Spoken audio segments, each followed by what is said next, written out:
Hello students, welcome back to my channel unfolding literature. আজকে class 10-এর ইংরেজি বইয়ের সবার শেষে যে লেসনটি রয়েছে, লেসন 8 আলোচনা করব এবং এটি একটি কবিতা। কবিতাটির নাম হচ্ছে দ্য স্নেইল, একটি শামুক। তো এটি লিখেছেন উইলিয়াম কপার। তো এই যে কবিতাটি রয়েছে এবং দেখতেই পাচ্ছ একটা শামুক।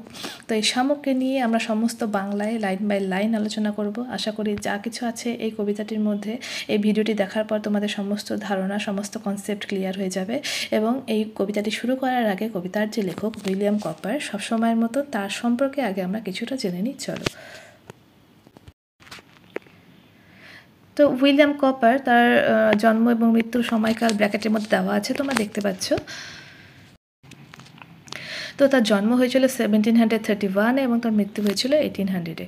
ওয়াজ one of the most popular poets in his times. তো তিনি কিন্তু তার সময় একজন বিখ্যাত লেখক ছিলেন, বিখ্যাত কবি ছিলেন। Cowper change the direction of 18th century nature poetry by writing about the English countryside and the everyday lives of people. উনি কিন্তু ওনার যে লেখা ছিল সাধারণত, তো 18th century নেচার পোয়েট্রি, উনি সাধারণত প্রকৃতি নিয়ে সেই 18 দশকে শুধুমাত্র প্রকৃতি নিয়ে কবিতা লিখতেন। তো সেটা থেকে কিন্তু তিনি বিরতি নিয়ে তার যে ডাইরেকশন, তার যে দিক পরিবর্তন করলেন। তো সেই নেচারের কবিতা প্রকৃতির কবিতা থেকে বিরতি নিয়ে তিনি কিন্তু যে ইংলিশ কান্ট্রি সাইড, সেই ব্রিটিশদের যে গ্রাম্য পরিবেশ রয়েছে ইংল্যান্ডের, সেটা এবং সেখানকার যে মানুষের জনজীবন, সেটা নিয়ে তিনি লেখা শুরু করলেন। His famous works include only hymen and the task. তো তার যে বিখ্যাত লেখাগুলো ছিল, তো সেগুলোর মধ্যে কিন্তু এই যে দুটি এখানে উল্লেখযোগ্য, only hymns and the task. The poem takes us into the private world of a snail. আর এই যে কবিতাটি রয়েছে, কবিতার যা বিষয়বস্তু সেটা এখানে কিছুটা বলা হয়েছে, যে এই যে কবিতাটা সেটা আমাদেরকে নিয়ে যায় একটা শামুকের ব্যক্তিগত জীবনে। ঠিক আছে, তার যে জীবন কীরকম সেটা আমরা এই শামুককে আমরা হয়তো অনেকেই দেখি আশেপাশে, কিন্তু তাকে নিয়ে আমরা কখনো ভাবি না, তাই তো। তো সেই যে শামুকের যে একটা জীবন রয়েছে, সে কীভাবে সেটাতে বাঁচে, সে সেটা নিয়ে কীভাবে রয়েছে, তো সেটা কিন্তু এখানে কবিতার মধ্যে দিয়ে এই কবি কিন্তু তুলে ধরেছেন। Where it is seen to lead a self sufficient life. এখানে কিন্তু এই যে শামুকের যে ব্যক্তিগত দুনিয়া, এখানে আমরা সেখানে দেখতে পাবো যে শামুকটি সে কিন্তু নিজস্ব একটা সন্তুষ্টপূর্ণ জীবন সে কাটায়। We are allowed to observe, আমাদেরকে এখানে দেখতে দেওয়া হয়েছে ইন মিনিট ডিটেল, সমস্ত ডিটেলস এখানে খুব সুন্দরভাবে খুঁটিনাটি এখানে তুলে ধরা হয়েছে। The small year self content world in which snail lives. একটা ছোট্ট একটা পৃথিবী, এবং যেটা কিনা একদম আত্মসন্তুষ্টিতে ভরপুর, যেখানে কিনা এই শামুকটি বাঁচে। ঠিক আছে, তার শামুকটির যে জীবন, সে কিন্তু সেটা নিয়ে ভীষণভাবে সন্তুষ্টিতে রয়েছে। তারপরে দেখো, এবার কবিতাটা পড়া শুরু করছি। ফার্স্ট আর সেকেন্ড স্ট্যান্জা এখানে দেখতে পাচ্ছ। তো আমরা সাধারণত শামুক কোথায় দেখতে পাই, একবার বলো তো তোমরা। সাধারণত দেখতে পাই যে একটু ভিজে স্যাঁতসেঁতে জায়গায়, কোনো একটা গাছের পাতায় বা কোনো একটা গাছের গুঁড়ির মধ্যে আটকে রয়েছে, বা কোনো একটা ভাঙা স্যাঁতসেঁতে বাড়ির ওয়ালে আটকে রয়েছে, তাই তো। বা ঘাসের উপরে দেখতে পাই, অনেক সময় কোনো ফলের মধ্যে লেগে থাকে। তো শামুককে সবসময় একটু আঠালো ধরনের, একটু ভিজে স্যাঁতসেঁতে জায়গায় চিপকে থাকতে ভালোবাসে, তাই তো। তো এখানেও কিন্তু সেটাই বলেছে, two glass or leaf or fruit or wall the snail sticks close নর ফিয়ার্স টু ফল। তো এই যে শামুক কোথায় কোথায় আটকে থাকে বলেছে, টু গ্রাস ঘাসের মধ্যে, টু অর লিফ বা পাতার মধ্যে, বা ফলের মধ্যে, বা প্রাচীরের গায়ে। ওয়াল প্রাচীর, তাই তো, বাড়ির দেওয়াল বা প্রাচীর যাই হোক, সেটার গায়ে কিন্তু শামুক আটকে থাকতে ভালোবাসে, তাই তো। The snail sticks close. তো এই যে জিনিসগুলির মধ্যে কিন্তু এই শামুকটি একদম খুব সুন্দরভাবে আটকে থাকে। নো ফিয়ার্স টু ফল, নর ফিয়ার্স টু ফল। তার কিন্তু কোনো ভয় থাকে না সেখান থেকে পড়ে যাওয়ার, কারণ তার মধ্যে সেই জিনিসটি রয়েছে, সেই আঠালো চিটচিটে পদার্থটা রয়েছে, যার জন্য কিন্তু সেই দেওয়ালের গায়ে বা যে কোনো কিছুর গায়ে আটকে থাকতে পারে। তার জন্য তার পড়ে যাওয়ার কোনো ভয়ও নেই। As if he গ্রিউ their house and all together. তো এটা দেখে মনে হয় যে সে সেখানেই বেড়ে উঠেছে, সেটাই তার বাড়ি, সেটাই তার সব কিছু একসাথে। ঠিক আছে। তো এই যে শামুক যেখানে থাকে, যেটাকে সে অধিকার করে থাকে, যার মধ্যে সে আটকে ধরে থাকে, তার চিটচিটে যে পদার্থ রয়েছে তার গায়ে, সেটা দিয়ে তার সেখান থেকে পড়ার কোনো ভয় নেই। সেটাকে দেখে মনে হয় যে সেটাই তার বাড়ি, সেখানেই সে বড় হয়েছে, সেখানেই সে জন্ম নিয়েছে, তাই তো।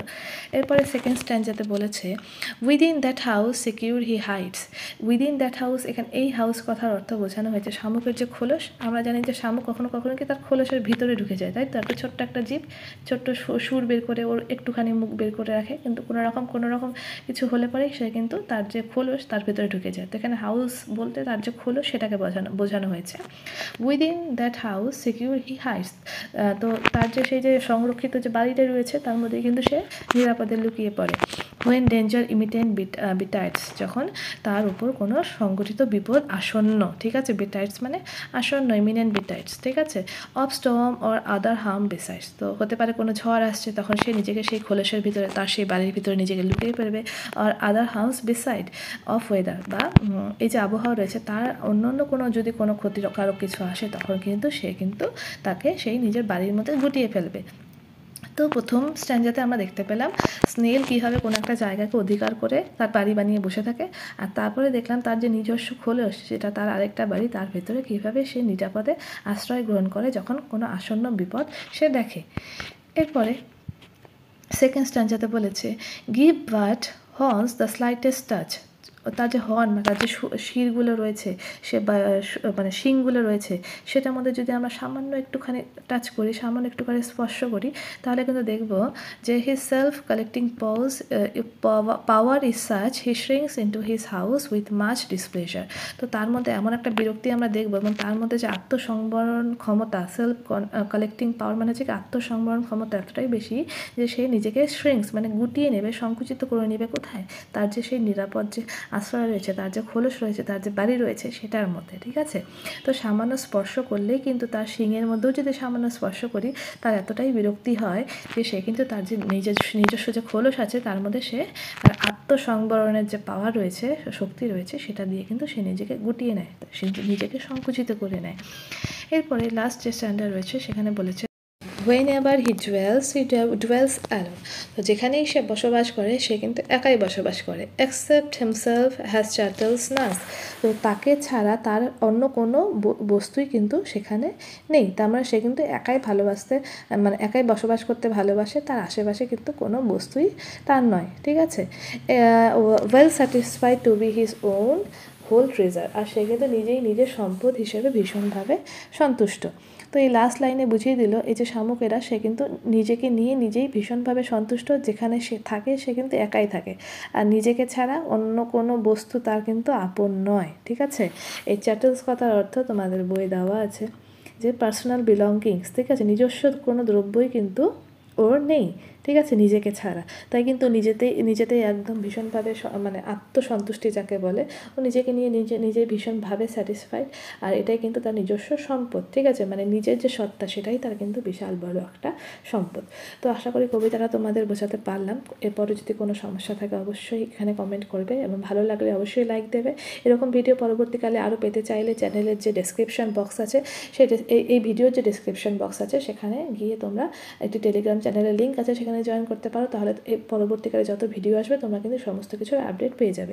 তাছাড়া এই চ্যানেলে তোমরা বলে দিই, যেহেতু তোমরা সামনে মাধ্যমিক দিচ্ছ, এরপরে তোমরা ক্লাস 11 এবং 12-এ উঠবে, সেখানে কিন্তু সেমিস্টার বেসড পরীক্ষা থাকবে। তো সেই সেমিস্টার বেসড পরীক্ষার সমস্ত সিলেবাস কিন্তু এখানে ধরে সব কটা চ্যাপ্টার এখানে লাইন বাই লাইন আলোচনা করা হয়েছে এবং সমস্ত বাংলায় ডিসকাশন করা হয়েছে। তো এই চ্যানেলটির সঙ্গে অবশ্যই আজকেই যুক্ত হয়ে যাও। এরপরে যখন তোমরা 11 এবং 12-এ উঠবে তখনও কিন্তু আশা করি তোমাদের এই চ্যানেলটি ভীষণ উপকারে আসবে। Thank you so much.